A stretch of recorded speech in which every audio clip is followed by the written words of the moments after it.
You know, INEC has this countdown where it shows you just how many days, up to the minute and hours we have up until the presidential election. And at this moment, we have exactly 46 days and, 25 minutes. Yes, it's as accurate as that to the 2023 presidential election. Of course, the governorship and others happens some weeks after. And we're focusing on that. This is crunch time. This is a critical period for that election where a lot of people have to decide on which candidate they're voting for. The electoral umpire talks about election management, security agencies, lots of components coming together, so you can understand why there's a lot of activity around it. And this morning, as you've seen, we're being joined right here in our Lagos studio by the presidential candidate of AAC, Mr. Omoyele Sowore. He's also the publisher of Sahara Reporters. Good morning and thank you for joining us on Sunrise Daily. Thank you for bringing me in. Lots of issues. Oh, I know. I wish you the same. Lots of issues to raise, Yes. really. And I'll start from the big one, election management. Yes. Just yesterday, it would seem INEC is raising this alarm about security and how it will affect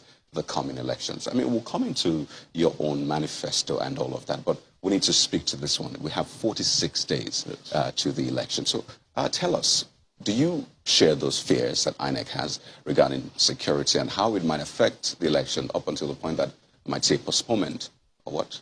Cancellation? Well, we had a meeting as party leaders with security agencies in the country at the IG's office a few weeks ago, and we did raise this issue, but they, as usual, downplayed it. What has happened to Nigeria over these years is that Nigeria has failed successively in the security area and in other areas too, but mostly in terms of security. And what we found out is that a lot of non-state actors are in control of territory in Nigeria. And we've been in denial about that, and that is why INEC is now coming out openly to say, well, these elections are threatened. That's number one.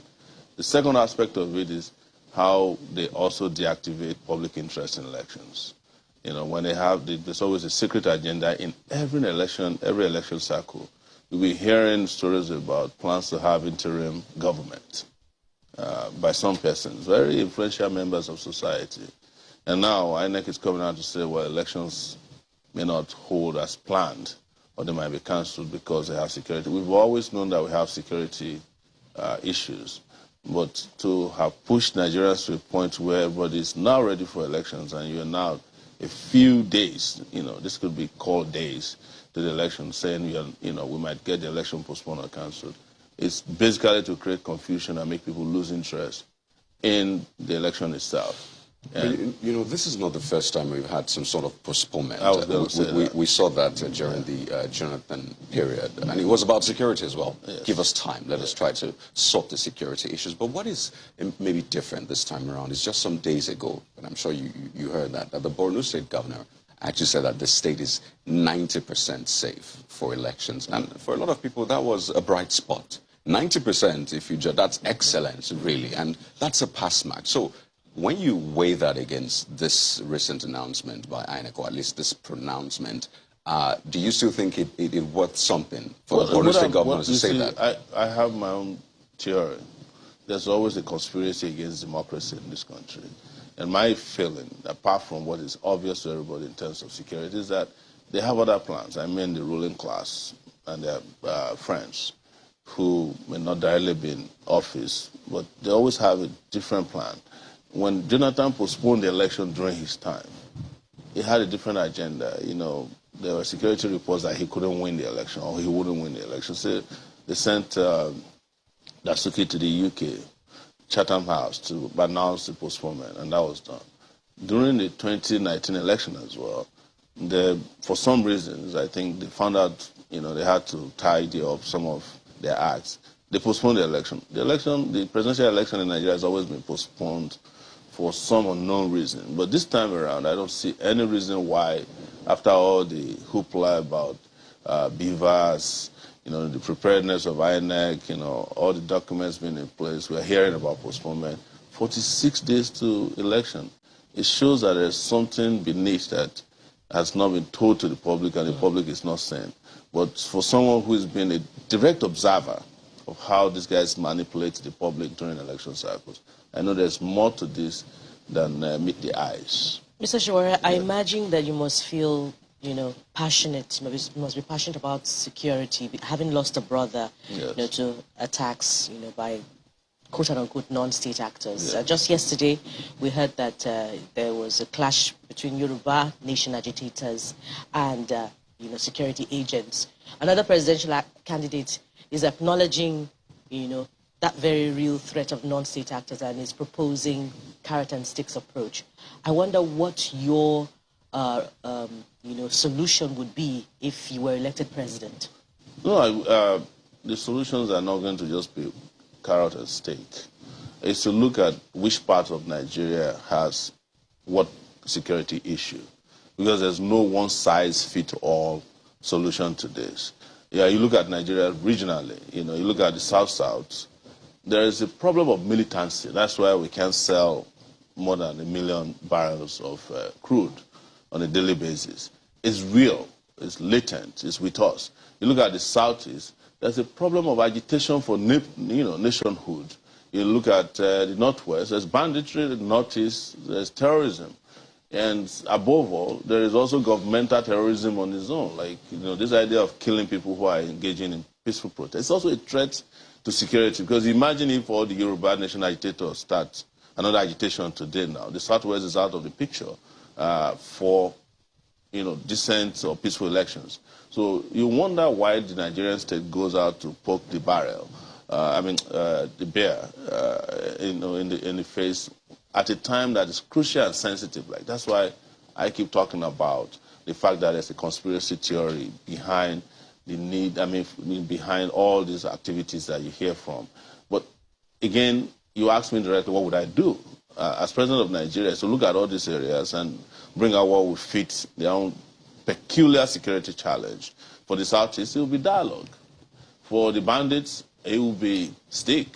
For the militants, it will be further dialogue and how to fix the environment and the issues that is making this militancy come together.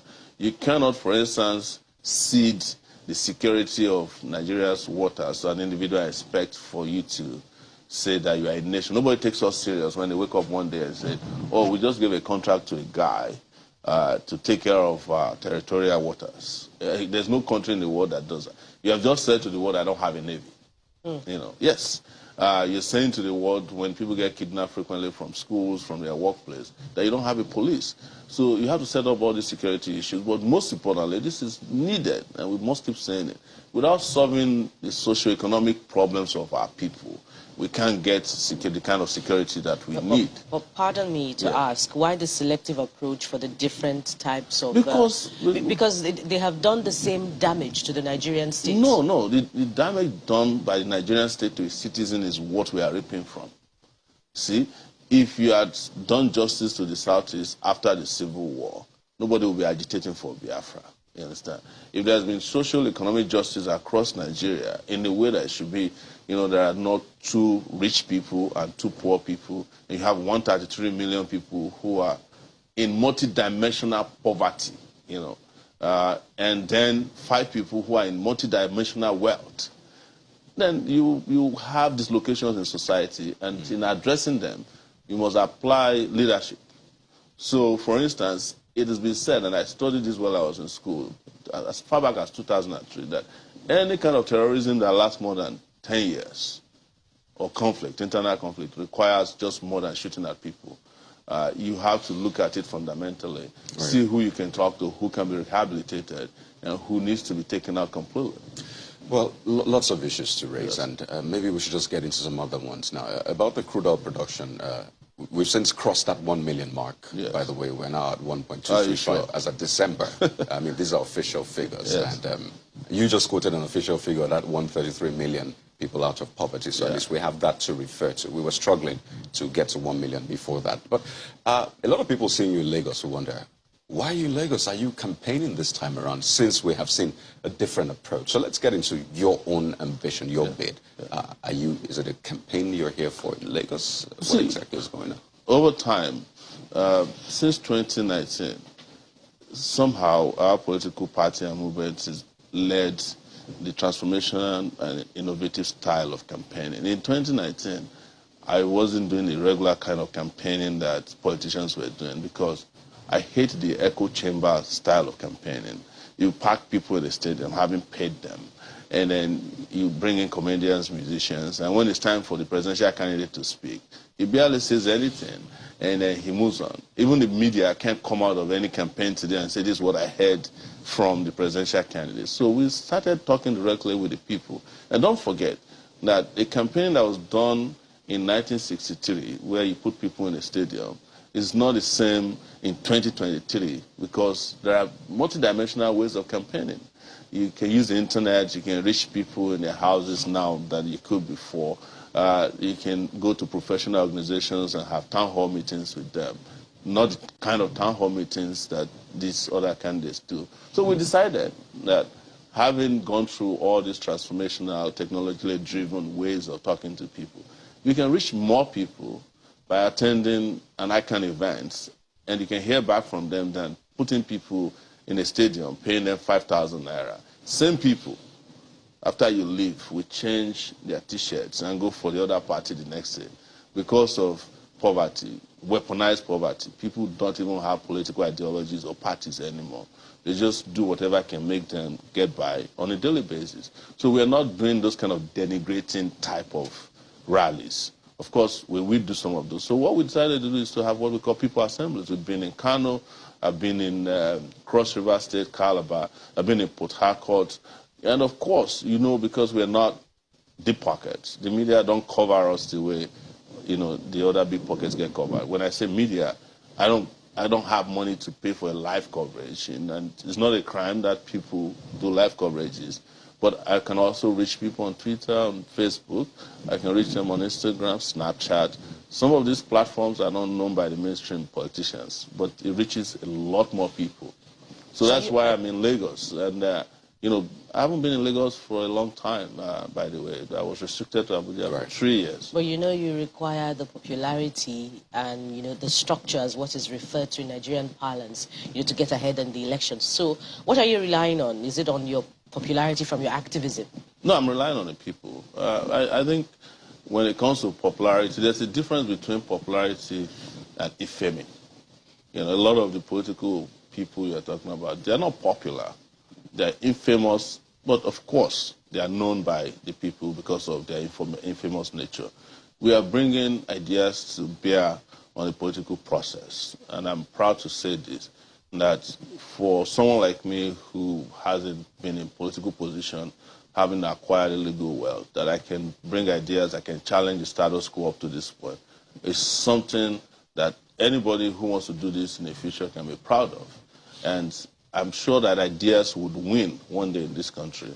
Because the other people are not talking about anything. They're just throwing numbers and figures and all these you know, superficial rallies, and I'm very sure they're superficial to confuse people. And I know a lot of our people are not confused by those things. Let's step back a bit, Yes. really. And this is about you now. This is more personal. And I'd like you to speak to this. For a lot of people who see you, and maybe they're trying to place you, because they think maybe you're an enigma of sorts. I mean, they saw you in videos behind MKO. You've since spoken about that one. You lived in the U.S. for, what, 2 decades? 20 years? Yes. You joined politics. You came back to Nigeria, joined politics, publisher of Sahara Reporters and all of that. And they still look at you and try to place you. Is he the kind of person Nigeria needs? Is he a politician? Is he an activist? Some even describe you as an SUG president. I'm sure you've seen that on social media and all of that. What drives you? And I'd like you to speak to that. What exactly drives you? Well, you know, let me put it in a number of ways. I'm the kind of person that in my entire life built everything from the scratch. You know, I grew up in a village in Ondo State known as Kiribo. Didn't have till today hasn't had electricity, no post offices. You know, I heard about universities from other people, never read about them. I used to go pick sketch newspaper and Tribune and read on my own when my father would bring them in. Having been wrapped with bread, you know, having wrapped it with, you know, wrapped bread. And must be still. Yes. So, and I left. I came to the University of Lagos. When I arrived at the University of Lagos, if you didn't have nice shoes, nice clothes, you didn't have a car, nobody reckoned with you. Then I became president of the student union at the age of 21. You're talking about MKO Abiola. We kind of started the Channels TV station with that struggle in 1992. I didn't say like we started it, but John Momo personally used to follow the cameraman around, and that's how he met me with MK Abiola. As a true reporter that he is. Yes. So I never knew that that video even existed until 2018 when I woke up one day and somebody said, I saw you behind Abiola. I thought it was only a photograph. And the guy that took the picture at Vanguard newspaper died before I could lay my hand on it, because I knew it happened. So I've always built everything from the scratch. People can place where I stand. You know, when I did Sahara Reporters, I built it from the scratch. When I wanted to contest in 2018, I built a political party from the scratch. So I'm not that lucky to have been born with a silver spoon or any kind of spoon in my mouth. So that's why sometimes people find it difficult. The SUG connotation that they give to my name, I think I see it as, you know, a kind of blessing, because for me to have been an SUG leader when I was 21 years old, and it's still respected today, that means I did something when I was young with my life. But part of it is also what we call psych ops in elections. You know, psychological operation. You make people feel degraded to the point that they don't value themselves, and that's what they've done to an average Nigerian youth. So all of the mudslingings, you're not distracted. It's part of election. So by the way, when you talk about your party, you've people since who stepped say I'm down as a SUG, why chairman. are they afraid to debate me on TV? Right. So you've since stepped down as a chairman of the AAC. Am I correct? No, I stepped down to run as a primary.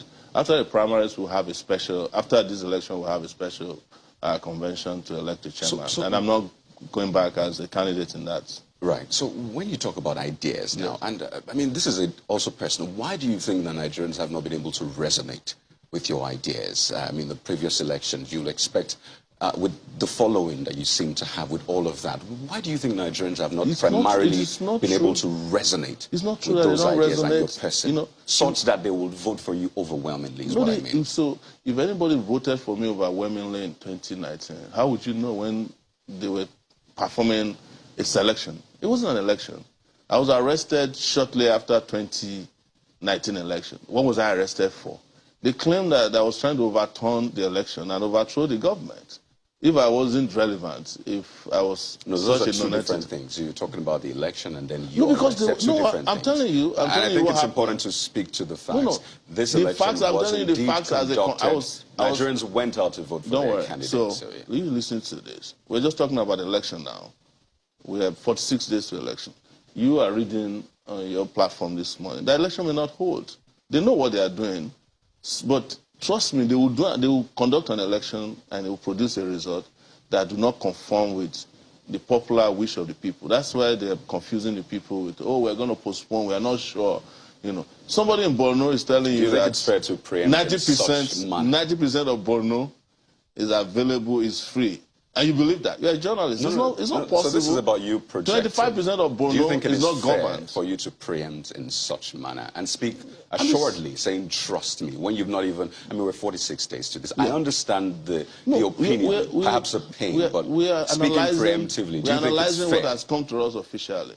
Promise you, on my way here, I didn't even know that they had planned to postpone the elections because, we're busy with a lot of meetings, overnight. But I came here, I heard about it first from you. And that's the way it should be. Journalists should be the first source of information. But I'm telling you that this is a pattern. I've been around for 3 decades dealing with the same characters out of uniform and in uniform. So I know what they're up to. If you had to preempt it or counter it, as my colleague Kadi has rightly noted, I think what is best is for you to provide a counter information that will speak to the facts. No, I'm providing to you my own personal suggestions or conjecture. For instance, he didn't let me finish that. Part of the reason I was abducted and detained. I was detained right around you here at the Changisha before I was flown to Abuja.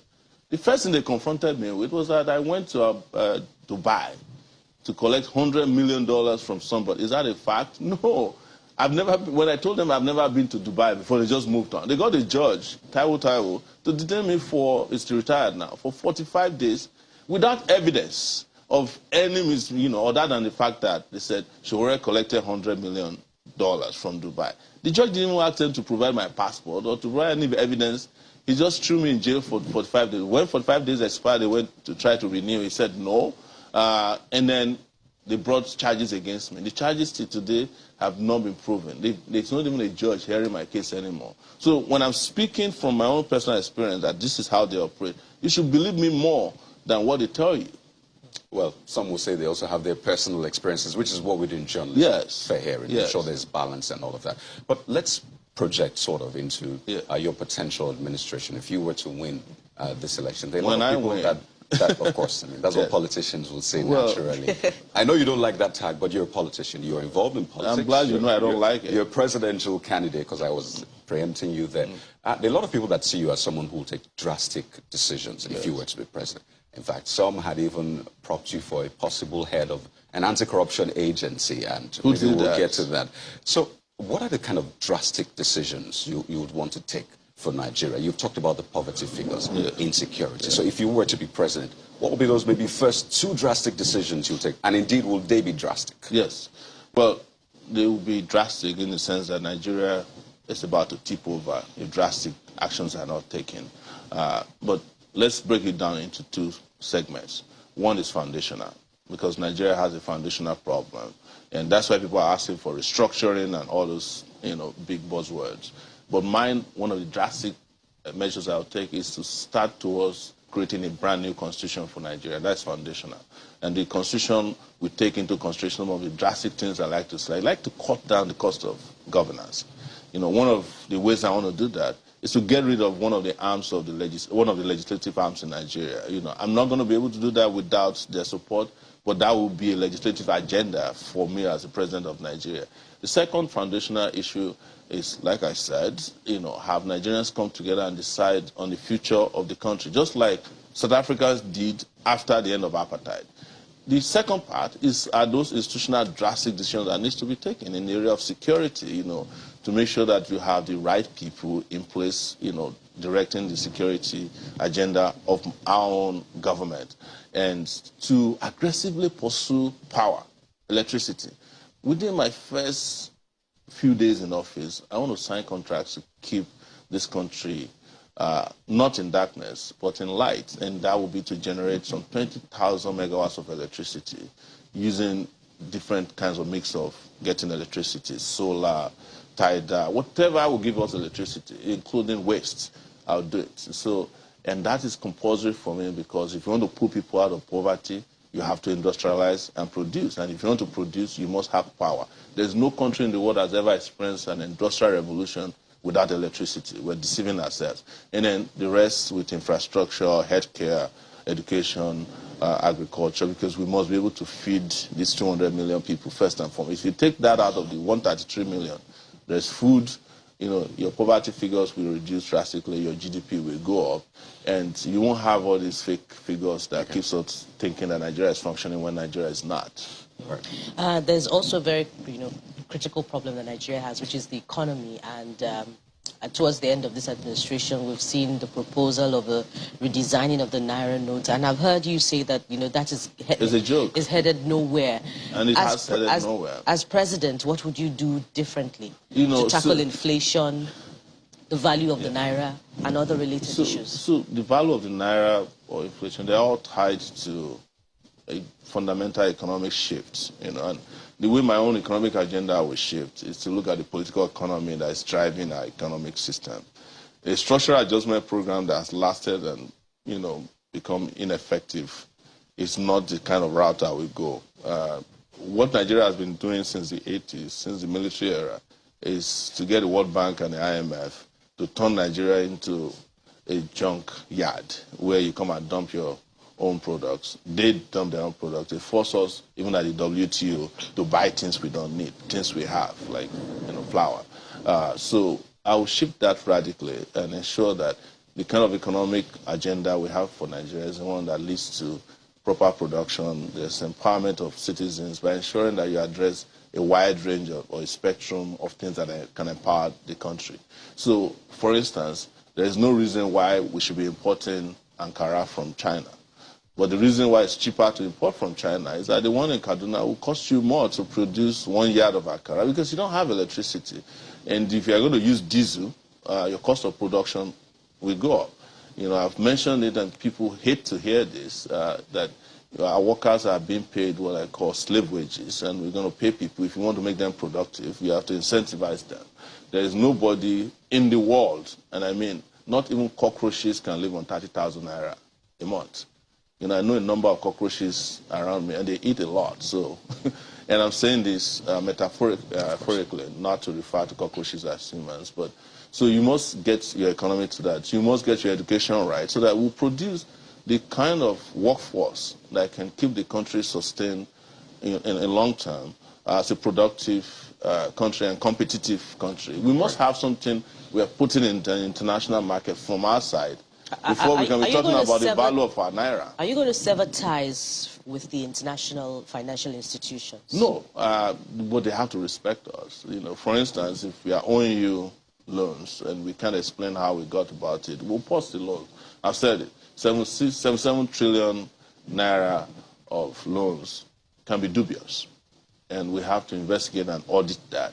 But most importantly is to say, look, you know, we want to grow our own economy first before we become a slave to loans that we have no reason to believe in. So they understand that because they've done that for Turkey, they've done that for Greece, they've done that for a lot of countries that have such economic problems. You can't be spending 80% of your revenue on loans and expect to make progress. It's not going to work. They understand this, but they need people who also understand their people and who understand how to fight for their own people, for them to respect that such an agreement is possible.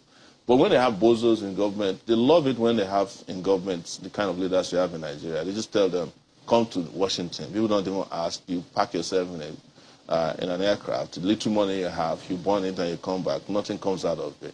You want to govern the country, not to govern a space above your people. And that's what leadership means. And that's why Nigerians must be given that opportunity to choose the right leaders to govern the country. This is the problem we've had since independence, or even before independence. We keep promoting the failed ones. We say, you know, they have big rallies, they have big money, you know, they can do this and that. But at the end of the day, 4 years later, you're back, you're poorer than the last time you voted. And all the governments we've had, the last worst one is always better than the existing terrible one. I like to ask that we also respect the personality of people, even though you might not be happy with them, but using that soft term. You know that when it comes to respect, it's reciprocal. They also have to respect us. It's okay, but you pride yourself as someone who speaks of ideas, literally, so I expect that, I mean, as you have always shown. But I'd like you to speak to this point, because I mean, literally, one of your selling points, really, is being able to resonate with young people. And I would recall when you started off, you had some support from young people. But right now, it would seem that young people, a lot of young people are tilting towards another candidate. And I wonder for you how you think that may have happened, if you think you may be lost in that area and maybe you don't have as much support from young people, because I make a huge chunk of the voting population. So how do you plan maybe to win young people to your side? No, I don't know why people keep making up statistics that are not true. You understand? Because there's nothing scientifically proven that young people in any part of this country moved in direction of any particular candidate. All the candidates can prove that they have young people. If you want to prove using superficial means as to who has most young people, you look at the rallies held by the oldest candidates. They have young people too, because they have the capability to hire young people. But there's evidence on social media. Social media does not on it. So that is the way to look at it is to look at a particular political party. No, it's not correct. And their candidate. No, it's not correct. Why do you say it's not correct? Look at regionally in the country.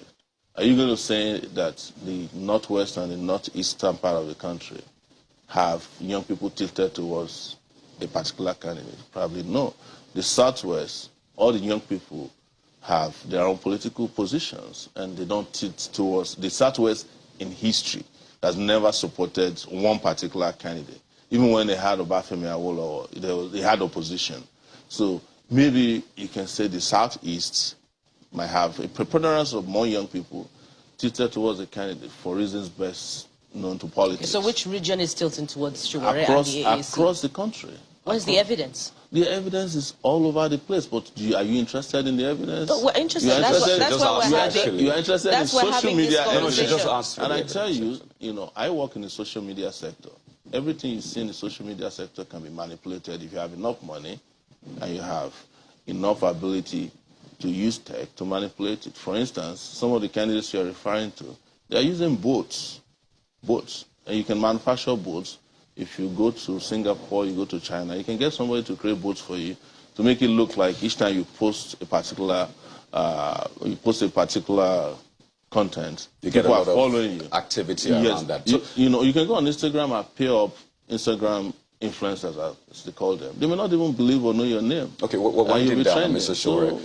It's a lot more than that. So it's a combination. We have, credible data, as it were, at least data that you can hold on to. Yeah. First, INEC says with the recent registration, majority of them are young people. That's correct. Their PVCs. That's one. But what you should ask INEC is that how many of those young people we're winding down. We're winding down. Yes. That's a major point you raised. Also, the polls don't put you ahead, and it's expected. Who are the people conducting polls? I mean, there's the NOI polls. ANAP is the campaign manager of Peter Obi now. Well, it's okay for you not to feel that way because it doesn't favor you. Because I'm a journalist Then too, again, Mr. Sowore, you must provide evidence to prove that ANAP is the campaign manager for a particular presidential candidate. What's this guy's name, the bank guy? He can't deny it. I've challenged him several times. We've seen the list of the PCC of the Labour Party. But so for you to say that without what is the list of the PCC of the Labour Party? So is his name there? No. But when I say that these are things that I know, you can ask him to challenge. I can challenge him to a debate, and I can provide evidence.